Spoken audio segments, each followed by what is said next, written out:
Evet, değerli basın mensupları, hepiniz Türkiye Cumhuriyeti Büyükelçiliğine hoş geldiniz.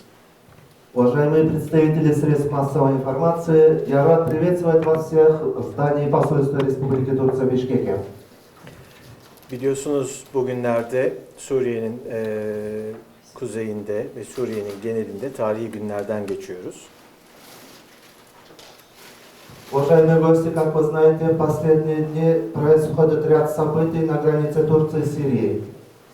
Bugün sizlere 9 Ekim 2019 tarihinde başlattığımız Barış Pınarı Harekatı ile ilgili olarak Türkiye'nin görüşleri hakkında genel bir bilgilendirmede bulunmak istiyorum. Уважаемые гости, я сегодня собрал вас здесь, чтобы поделиться информацией с точки зрения Турции по поводу проводимой операции «Источник мира» на севере Сирии. Bu bilgilendirmeyi yaparken biliyorsunuz dün akşam Soçi'de Cumhurbaşkanları Erdoğan ve Putin arasında bir mutabakata varıldı.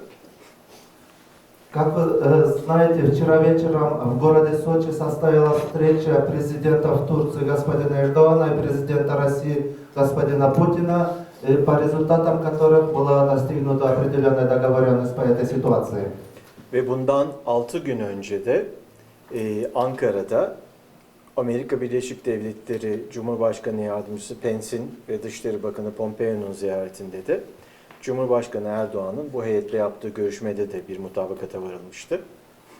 Кроме этого, вы знаете, что 6 дней назад в городе Анкара состоялась встреча президента Республики Турция господина Эрдогана с делегацией из Соединенных Штатов Америки во главе с вице-президентом, а также министром иностранных дел господином Помпео, по результатам которых тоже была достигнута договоренность. Barış Pınarı Harekatı Türkiye'nin Suriye'nin kuzeyinde oluşturulmaya çalışılan terör koridoruna bir cevabını teşkil etmektedir. Операция «Источник мира», которая проводится со стороны Турции на севере Сирии, это в ответ на то, что там пытаются создать коридор терроризма. Üçüncü harekatı teşkil etmektedir. İlk harekat 2017'de, ikinci harekat 2018'de, üçüncü harekatta 9 Ekim 2019'da başlatılmıştır. Это уже по счету третья военная операция. Первая проводилась в 2017, вторая операция в 2018 и третья началась 9 октября 2019 года. Değerli basın mensupları, sizlere vereceğim bilgilerde şunları dile getirmek istiyorum. Bizim için önemli olan husus buraya nasıl geldiğimizi size aktarabilmektir. Ve buraya gelirken hangi oyuncular ne tür bir oyun oynadılar ve gelinen aşamada bu oyun nasıl bozuldu? Уважаемые гости, преследую цель проинформировать вас всех. Я начну с самого начала, когда все это началось, какие игроки были в этой игре и сейчас на каком этапе мы находимся в результате проводимой этой игры. Size vereceğim mesajlardan bir tanesi şudur. Türkiye Cumhuriyeti toprakları içerisinde 3,6 milyon insan, Suriye'den gelen insan şu anda barınmaktadır. Biz bu kişilere ev sahipliği yapıyoruz. Aynı zamanda Suriye'nin içerisinde de 3 milyon insana da bakıyoruz İdlib ve civarında ve aynı zamanda Kuzey Suriye'de. Yani neredeyse 7 milyon insana Türkiye Cumhuriyeti bakmaktadır. Bu kişilerin çocuklarının okullarına, bu kişilerin hastanelere, sağlık hizmetlerine kavuşmasına, her türlü altyapı sorunlarının giderilmesine yardımcı olmaktadır. Уважаемые участники сегодняшней встречи, я хотел прежде всего проинформировать вас всех о важном пункте вот этих событий. На данное время на территории Турции находится 3,6 миллиона беженцев из Сирии. Турецкое государство взяло ответственность за их нахождение на территории Турции. Плюс к этому Турецкое государство также взяло под свою опеку около 3 миллионов сирийцев уже на их территории. Это подразумевается обеспечение маленьких детей, чтобы они могли ходить в школы. В случае заболевания, чтобы они могли пользоваться медицинскими услугами, проживание, питание. То есть, в общем, можно посчитать, что турецкое государство сейчас следит за жизнью 7 миллионов сирийцев. Şimdi Suriye'nin nüfusunun 21 milyon olduğunu göz önünde bulundurursanız aşağı yukarı, 1/3'ine Türkiye kendi başına bakmaktadır. Ve 8 sene sonucunda 40 milyar dolarlık kendi bütçesinden harcama yapmıştır bu insanlara bakabilmek için. Принимая во внимание, что общее число населения Сирии составляет 21 миллионов человек, то в данное время турецкое государство взяло под свою опеку 1/3 часть, 7 миллионов сирийцев. За последние 8 лет наше государство израсходовало около 40 миллиардов долларов США, чтобы оказать помощь вот этому населению Сирии. Suriye'deki iç çatışmalardan kaçan, Türkiye'ye sığınan, bu insanları almamak için direnen, buna mukabil her türlü silahı, teçhizatı, lojistiği ve yığınağı yapan bazı sözde müttefiklerimizin bu kişilere verdikleri, buradaki terör örgütlerine verdikleri 30.000 kamyon silah yerine 30.000 kamyon insani yardım yapsalardı çok daha iyi olurdu.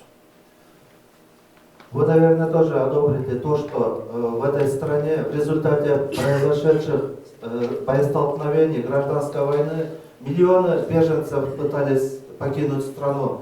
Но есть ряд наших условных партнеров, союзников, которые вместо того, чтобы принять этих беженцев, наоборот, закрывают свои границы. Вместо того, чтобы оказывать гуманитарную помощь, они, преследуя свои определенные цели, начали их вооружать. И, как вы знаете, в недавнем прошлом одни из вот этих условных наших союзников направили туда 30 фур, заполненных оружием. Они же могли вместо этих 30 фур с оружием отправить туда 30 фур гуманитарной помощи. Sayın basın mensupları, buradaki haritada göreceğiniz üzere şimdi bu İdlib ve civarında yaklaşık Rusya ile Türkiye'nin de güvenli alanlar oluşturmak suretiyle mutabakat çerçevesinde gözlem noktaları var biliyorsunuz.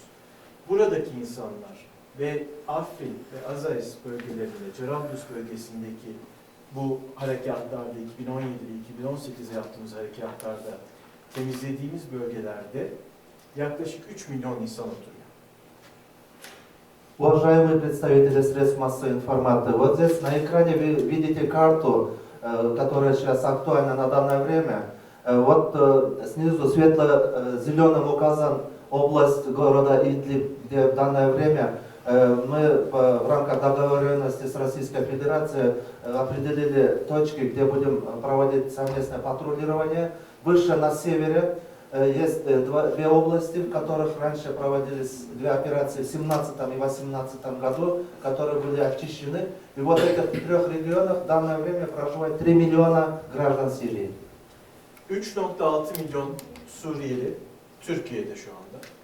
Bu kişilerden yaklaşık 1-2 milyon kişinin burada gördüğünüz Kuzey Suriye'deki bu yeşil hat boyunca 30 kilometre derinliğindeki bir alandan PKK, PYD, YPG teröristlerini çıkarttıktan sonra bu alana 1 milyon Suriyelinin, 1 ya da 2 milyon Suriyelinin geri dönüşlerini arzuluyoruz. Как было выше указано, сейчас на данное время на территории Турции проживает 3,6 миллиона сирийцев. Вот на север, на границе Сирии с Турцией вы видите светло-зеленый коридор со штрихами. Преследуется цель этой операции, чтобы в вглубь на 30 километров создать вот такую зону безопасности, куда в дальнейшем будут переселены 1 или 2 миллиона граждан Сирии, которые находятся на территории Турции. Это все произойдет после того, как этот регион будет очищен от сторонников, аббревиатура такая, ПКК, ЕПД, ПЕД. То есть это все сторонники организации Курдская рабочая партия. Когда эта зона освободится, туда начнется переселение. 2017 ve 2018 yıllarında temizlenen Afrin, Azez Cerablusy arasındaki hatta Türkiye'den 360 bin Suriyeli, aralarında Kürtlerin de bulunduğu 360 bin Suriyeli geri döndü. Ülkelerine geri döndü. Dolayısıyla buradaki ve şu anda buraların altyapısı Suriye'de hiçbir yerde yok. Tamamıyla yeniden inşa ediyoruz. Buradaki altyapı ve buradaki geri dönüşlerin benzerini bu hatta da yapmak istiyoruz. Ve ülkelerinden kaçan Suriyelileri ülkelerine geri dönmelerini istiyoruz. На северо-западной границе, вот темно-зелеными указаны две стрелки, в этом регионе в 2017 и 2018 году проводились операции, по результатам которых 360 граждан Сирии, в том числе и курдской национальности, смогли возвратиться на свою родину. То есть на опыте вышеуказанных двух операций мы можем в результате нынешней операции также создать такую зону, чтобы большее число сирийцев сюда переселилось. Еще важный момент, по результатам 2017 и 2018 года в этом регионе полностью была восстановлена инфраструктура. Все заново было построено. На другой территории Сирии больше нету таких регионов. Size bahsettiğim 3.6 milyon Suriyelinin arasında şu anda 350 bin Kürt kökenli Suriyeli de var ve bu kişilerin çoğu da bu bölgelerden kaçtılar.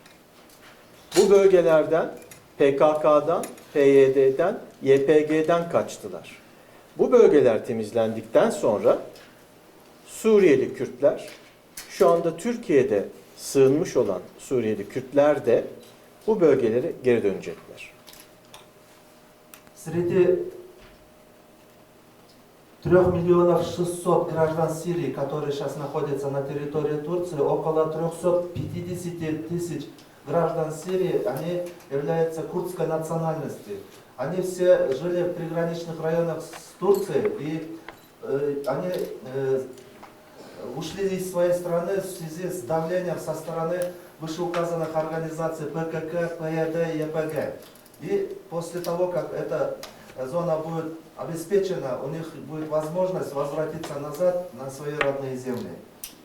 Sayın basın mensupları, bazı basın kuruluşları dile getiriyorlar. İşte Türkiye DAEŞ savaşçılarını bırakacak, Türkiye işte Kürtleri oradan kovacak gibi şeyler söylüyorlar.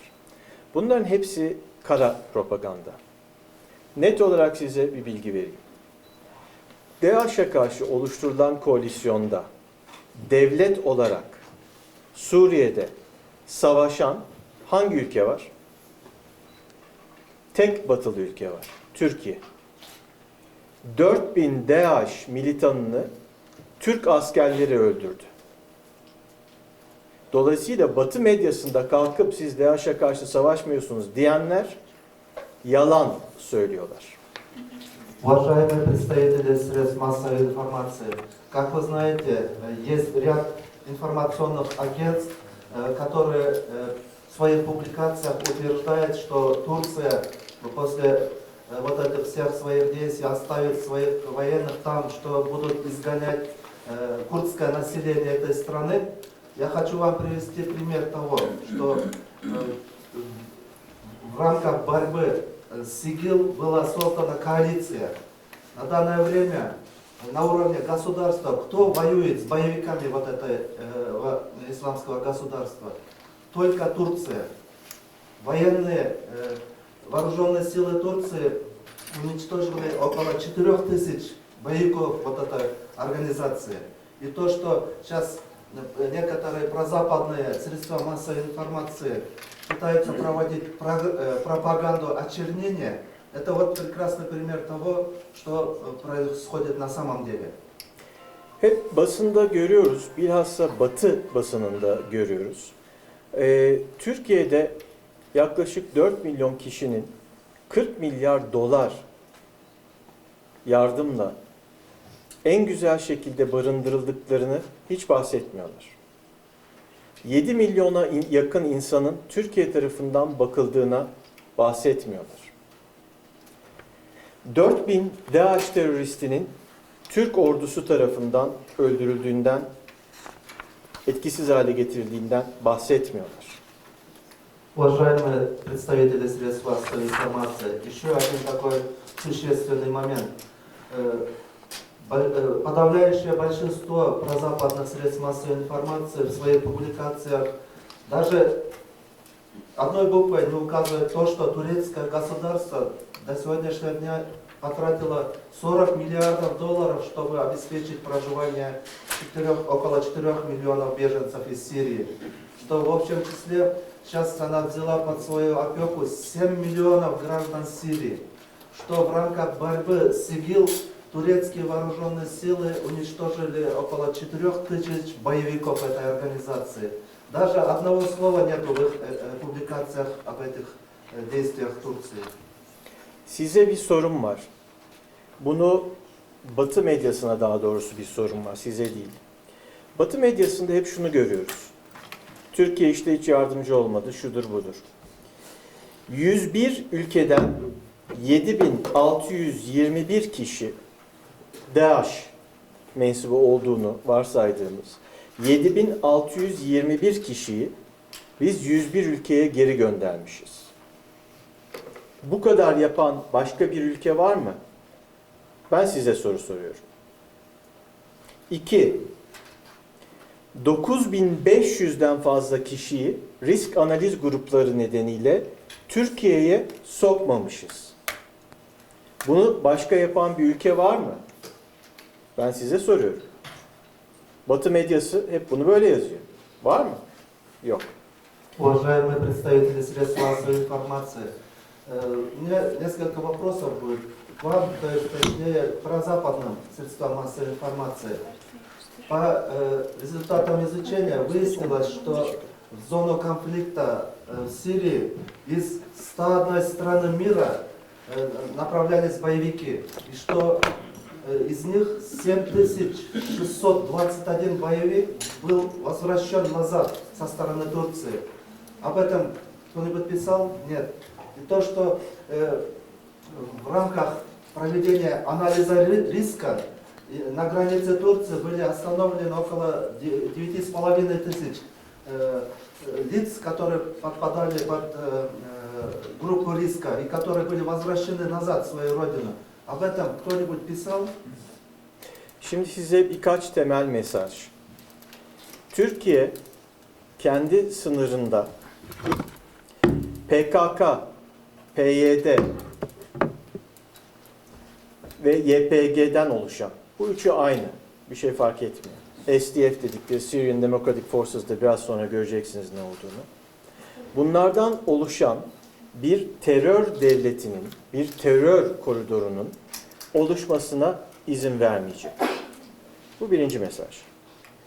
Основной момент, который хочет господин посол привлечь ваше внимание, вышеуказанные организации, аббревиатура ПКК, ЕПД, ПЕД, это все одна из структур. Им не дадут возможности, чтобы они в этом регионе смогли создать террористическое государство или обосноваться в таком террористическом коридоре. Terörizmin tüm şekilleriyle mücadele edilmeye devam edilecek. Buna DAEŞ da dahildir. Со всеми формами терроризма будет продолжаться бескомпромиссная борьба, включая такую организацию, как ДАЭШ или ИГИЛ. Bizim kadar, tekrarlıyorum, Türkiye kadar DAEŞ'la mücadele eden, askerini kaybeden, İstanbul'da, Ankara'da bombaların patladığı, Reyhanlı'da bombaların patladığı ikinci bir ülke gösterin bize. Batı ülkeleri dahil.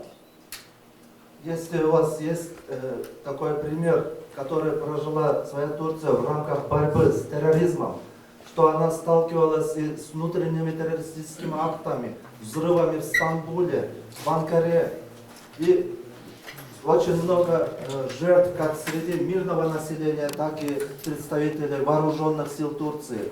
Приведите еще пример какой-нибудь из стран, в том числе из западных стран. Dolayısıyla terör örgütleri ister PKK, PYD, YPG olsun, ister DAEŞ olsun, Türkiye mücadelesine devam edecek. Üçüncü mesaj, Suriye'nin siyasi birliği ve toprak bütünlüğü muhafaza edilecek. То есть хотелось бы отметить, что мы будем продолжать бескомпромиссную борьбу с террористическими организациями, в частности ПКК, ПЕД, ЕПГ, а также ИГИЛ. И третье, основное ударение, что хотелось бы сделать, мы будем защищать политическое единство и территориальную целостность Сирии. And offer their support to you. Now, a few years ago, a new, bigger, and even more widespread threat has surfaced. One who has attacked you and your strong allies. So, what does one of your best allies do? Arm and train your longtime enemy in order to fight the new bad guys, and then let them settle up right next to you. You see why Turkey's upset. That's what's happening right now on their southern border with Syria, where the YPG controls 65% of the Turkey-Syria border. The US says that Turkey should concentrate on attacking Daesh, but Turkey sees the YPG buildup as a greater long-term threat. Here's some background. In order to fight Daesh, also known as ISIS, in Syria a few years ago, the US armed and trained a group of mostly Kurdish rebels going by YPG, who later changed their name to SDF. More on that in a second. The SDF moved into areas which Daesh had been controlling, and they decided to stay and hold up in cities like Afrin, Manbij, and others.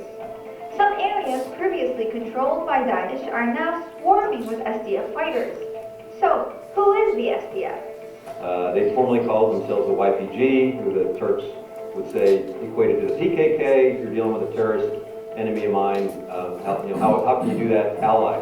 So we literally played back to them that you got to change your brand. What do you want to call yourself besides the YPG? And with about a day's notice, they declared that they were the Syrian Democratic Forces. I thought it was a stroke of brilliance to put democracy in there somewhere. That's right. The SDF were told to rename themselves by the US. But why? Aren't they the military wing of the PYD? They are, Is that right, John? That is correct. They're a leftist Syrian Kurdish political party founded in 2003. Reports indicate that they're aligned or at least have substantial ties to the PKK. Is that true? Yes, we have. Is the PKK a terrorist organization in the eyes of the Turkish government? And the PKK is a terrorist organization not only in the eyes of the Turkish government, but in the eyes of the U.S. government as well. Senator. Turkey says this is why they launched an operation to clear the area of the SDF. So, how would you feel about your allies arming your enemies, then asking you not to fight against them? Sınırımıza 1000 tane, 1000 havan topu mermisi atıldı. Çocuk, kadın dahil olmak üzere 20'den fazla insan öldü, 200 kişi yaralandı. Bütün bu süreçte. Siz düşünün, Tacikistan sınırında geçenlerde ne oldu, değil mi? Başka bir ülkeden size bir terör örgütü 1000 tane havan topu atsa, 200 kişi yaralansa, çocuk, kadın, 20 kişi ölse, siz ne düşünürsünüz? За этот период времени вооруженные боевики, используя минометы, выстрелили тысячи раз на границе с Турцией. В результате минометного обстрела погибло 20 наших мирных граждан, в том числе дети и женщины. Ранения получило 200 человек. Представьте себе, вот недавно буквально на юге Кыргызстана, на границе с Таджикистаном, что случилось там? А если же из другой соседней страны, на территорию вашей страны, кто-то бы открыл минометный огонь, чтобы начали погибать мирные граждане, какая ваша была бы естественная реакция? Birleşmiş Milletler Şartı'nın 51. maddesi gereğince meşru müdafaa hakkımızı kullandık ve bu çerçevede Barış Pınarı Harekatı'nı başlattık. В соответствии с 51 статьей Конвенции ООН о защите своих прав мы инициировали данную операцию «Источник мира». Aynı zamanda dün akşam Erdoğan'la Putin arasında imzalanan mutabakat zaptında belirtildiği üzere Adana mutabakatı var Türkiye ile Suriye arasında. Oradan kaynaklanan haklarımızı da kullandık. Также во вчерашнем документе, который был принят по результатам встречи двух президентов Турции и России в Сочи, там в одном пункте тоже указывается, что Турция использовала свое право в соответствии с меморандумом, подписанным в городе Адана между Турцией и Сирией. 4 ana hedefimiz var. Bölgedeki teröristleri etkisiz hale getirerek sınır güvenliğimizi korumak. В этой операции мы преследуем 4 основные цели. Освободить этот регион от террористических элементов и боевиков и обеспечить целостность нашей границы. Suriye halkını teröristlerden kurtarmak ve bir terör devletinin kurulmasına izin vermemek. Освободить население Турции от террористов, а также не дать возможности основать там террористическое государство. Suriye'nin toprak bütünlüğü ve siyasi birliğini muhafaza etmek. Сохранить территориальную целостность, а также политическое единство на территории Турции, на территории Сирии. Ve bu terörden arındırılacak topraklara güvenli ve gönüllü geri dönüşleri sağlamak. И, наконец, после того, как будет обеспечена безопасная зона, дать возможность добровольному и мирному возвращению сирийского населения на свою родину.